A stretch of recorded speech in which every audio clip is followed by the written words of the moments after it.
అన్నయ్య, సీమంతం ఘనంగా జరిపించిన బంగారం పెట్టలేదనేసి వరదరాజుల మావయ్య మనందరి మనసు బాధపడేలా మాట్లాడాడు. అప్పుడు నాగవల్లి ఇవేవీ తినుండదు. ఇప్పుడు శివ తన మీద ప్రేమతో ఇవన్నీ తయారు చేసింది.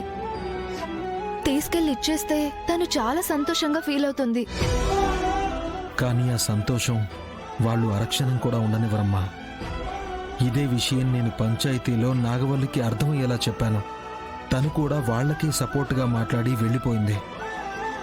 ఇప్పుడు వెళ్తే నీకు కూడా అవమానమే జరుగుతుంది శివ. నేను మేనేజ్ చేస్తాను కదా బావా. కడుపుతో ఉన్న ఆడపిల్ల పిండి వంటలు పళ్ళు తింటే పుట్టబోయే బిడ్డ బలంగా ఉంటుంది. అసలు ఆడపిల్లలా పుట్టడం అదృష్టం బావా. అలాంటిది పెళ్లి చేసుకుని ఇంకొకరికి జన్మనివ్వడం అంతకంటే చాలా గొప్ప విషయం. తను మన మాట కాదన్నా ఇవన్నీ తనకి తినిపించి మీ అన్నయ్య నీకు తోడుగా ఉన్నాడు, ధైర్యంగా ఉండాలి అని ఒక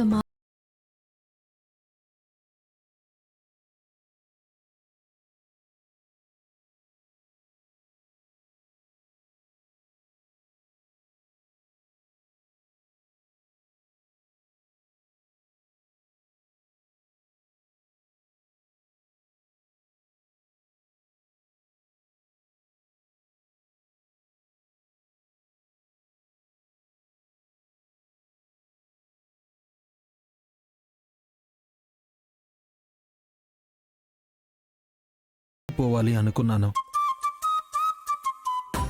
అది నాగవల్లికి ఇష్టమైనా ఆ ఇంట్లో వాళ్ళు పడనివ్వరు. కనీసం అక్కడైనా ఇవన్నీ నా చెల్లెలు తింటే బాగుంటుంది. థ్యాంక్స్ బావా.